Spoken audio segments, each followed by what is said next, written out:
పేరు మెలికా శ్రీనివాసరావు. ఆదివాసీ సంఘాల పోరాట సమితి రాష్ట్ర హెడ్ కమిటీకి జనరల్ సెక్రటరీగా ఉన్నాను.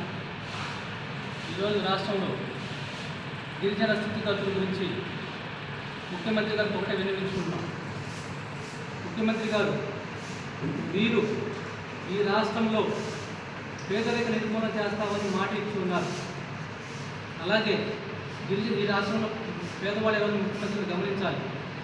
ఈరోజు సమాజంలో ఉన్నటువంటి బాగుపడినటువంటి అభివృద్ధి చెందినటువంటి అన్ని కులాలని మరింత బాగు చేస్తూ వాళ్ళకి కార్పొరేషన్లు కానీ రుణమాఫీలు కానీ గవర్నమెంట్ నుంచి ఇచ్చే పథకాలు కానీ అద్భుతంగా అందిస్తున్నారు. చంద్రబాబు నాయుడు గారు మీరు గమనించాలి. ఈరోజు రాష్ట్రంలో పేదరిక నిర్మూలన చేస్తామన్నారు. పేదవాళ్ళు ఎవరు? గిరిజనులు ఈరోజు అత్యంత నాశరకంగా వాడు పేదరికం అనిపిస్తూ ఆకలి చావు చనిపోతున్నారు. ఈరోజు యానాదులు చూసుకుంటే వెలుగులు పట్టుకొని పాశపనులు చేసుకుంటూ వాడు పేదరికం అనుకుంటూ రోడ్డు చుట్టుపక్కల ఏరుకుంటూ చెరువుల వద్ద కాపురాలుంటూ పనిచేసుకొని బతుకుతున్నారు యానాదులు. అలాగే మా సోదరులు లంబాడీస్ తీసుకుంటే ఆవులు కాసుకొని అడవి ప్రాంతాల్లో ఆవులు కాసుకొని చిన్న చిన్న వ్యాపారాలు చేసుకుని బతుకుతున్నారు. ఈరోజు మా సోదరు ఎరుకులను తీసుకుంటే ఇప్పటికీ పందులు కాసుకొని ఆ మురికి పందులు కాసుకునే విధానంలోనే వాడు బతుకుతారంటే గవర్నమెంట్ మమ్మల్ని ఎప్పుడు గుర్తిస్తుంది? చెంచులు చూసుకుంటే ఇప్పుడు కూడా అడుగులు నమ్ముకొని యొక్క శ్రీశైలం ఏజెన్సీలో మీరు ఎందుకని గుర్తించట్లేదు చెంచుల్ని? ముఖ్యంగా మేము డిమాండ్ చేస్తుంది ఒకటే, మీరు పేదరిక నిర్మూలన అన్నారు. పేదరిక నిర్మూలన అంటే ఫస్ట్ గిరిజనులు చూడండి, గిరిజనుల పేదరిక నిర్మూలన చేయండి. వీటికి గిరిజన బంధు పథకం పెట్టండి. తెలంగాణలో గిరిజనుల కోసం రిజర్వేషన్ పెంచారు కేసీఆర్ గారు, 10% రిజర్వేషన్ చేశారు. అదే గిరిజన బంధు పథకం పెట్టి వాళ్ళ అకౌంట్లో ఒక్కొక్క అకౌంట్లో 10 లక్షల అకౌంట్లో డబ్బులు వేశారు. అది డెవలప్మెంట్ చేయటం. మీరు ఎందుకని అలాంటి పథకాలు తీసుకోవట్లేదు? ఖచ్చితంగా మీరు తీసుకోవాలి. మాకు కేటాయించినటువంటి ఫండ్స్లో ఈ రాష్ట్ర బడ్జెట్లో మాకు జనాభా ప్రాతిపదికన కేవలం 7,500 కోట్లు మాత్రమే ప్రకటించారు. ఎందుకని అలా? మమ్మల్ని స్పెషల్గా బాగు చేయాలి కదా. ఈరోజు అడవులు నమ్ముకొని అడవులు నమ్ముకొని దాదాపు ఈ రాష్ట్రంలో 3 లక్షల మంది జనాభా బతుకుతున్నారు. వాళ్ళకి రోడ్లు లేవు, దారులు లేవు, సరైన మంచి వసతి లేదు, కరెంట్ లేదు, వాళ్ళకి ఎడ్యుకేషన్ లేదు. మీరు ఎక్కడ ఉన్నారు? మమ్మల్ని మా పేదరికాన్ని పోగొట్టకంటే ముందు గిరిజనులు చూడండి, మా పేదరికాన్ని చూడండి. మా పేదరికాన్ని పోగొట్టమని మేము డిమాండ్ చేస్తూ మా గిరిజన సంఘాల నుంచి ఈ యొక్క ఆదివాసీ సంఘాల యొక్క పోరాట సమితి నుంచి మేము ఒకటే ముఖ్యంగా డిమాండ్ చేస్తున్నాం. మాకు కూడా బైదాన ప్రాంతంలో 3 కార్పొరేషన్ ముఖ్యమంత్రి గారు ప్రకటించాలి. అలాగే మాకు ఎమ్మెల్సీలు ప్రకటించాలి. యానాదులకు ఎమ్మెల్సీ, దుర్గ్లాస్ ఎమ్మెల్సీ, లంబాడీస్ ఎమ్మెల్సీ, అలాగే ఏజెన్సీ ప్రాంతంలో ఉన్నటువంటి మీరు శ్రీశైలం ప్రాజెక్ట్ ప్రాంతంలో ఉన్నటువంటి చెంచులు కూడా ఎమ్మెల్సీ ప్రకటించవలసి ఉంది. మీరు చూడండి, మేము కొన్ని లక్షల మంది జనాభా ఉన్నాం.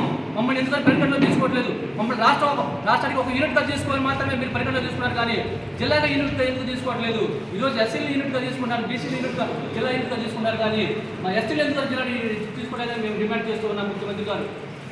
ఈరోజు మేము మరింత ఆలోచనకు వస్తే ఈరోజు ఈ రాష్ట్రంలో రేషన్ కార్డు విషయానికి వస్తే రేషన్ కార్డు ఈరోజు ధనికి కూడా రేషన్ కార్డు ఉన్నాయి, కానీ కడు పేదరికంలో ఉన్నటువంటి గిరిజనులకు రేషన్ కార్డు లేవు. మీరు నిజమైన సర్వే జరిపించాలి. మాకు రేషన్ కార్డు బదులు అంత్యోదయ కార్డులు ఇవ్వాలి. ప్రతి కుటుంబానికి 30 కేజీల బియ్యము, నిత్యావసర సరుకులు ఫ్రీగా ఇవ్వాలి. అప్పుడే మేము పట్టిన అన్నం తింటామని మేము తెలియజేస్తున్నాం.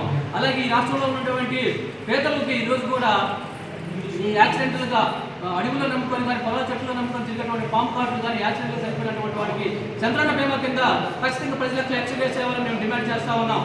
అలాగే ముఖ్యమంత్రి గారు, మీరు అనేక కులాలకి యొక్క స్టూడెంట్స్ కానీ నిరుద్యోగులు కానీ లేదా రకరకాల కులాలకి వృత్తి ప్రకటిస్తున్నారు, నిరుద్యోగ వృత్తి అలాంటివి ప్రకటిస్తున్నారు. మాకు పేదరిక వృత్తి ఎందుకు ప్రకటించరు? ఈ సమాజంలో కడు పేదరికం అనిపిస్తున్నటువంటి మా వాళ్ళు గిరిజనులు ఆకలి చావు చనిపోతున్నారు. మాకు పేదరిక వృత్తి ఎందుకు ప్రకటించని నేను డిమాండ్ చేస్తున్నాను.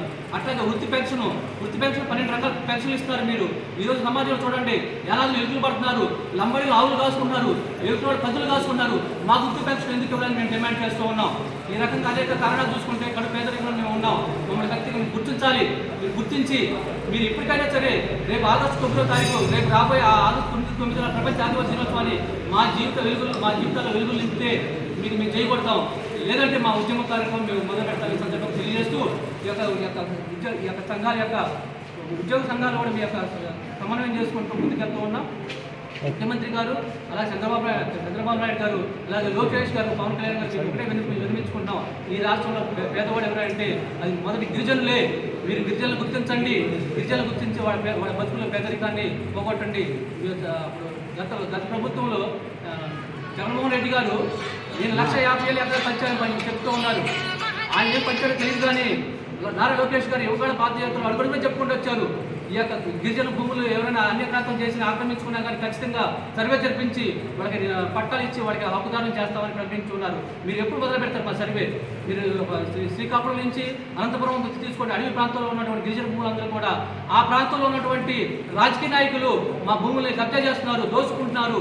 మీరు సమగ్ర సర్వే జరిపి మాకు ఖచ్చితంగా న్యాయం చేస్తారని కోరుకుంటూ ఈ సందర్భంగా తెలియజేస్తూ థ్యాంక్ యూ. జై భీమ్.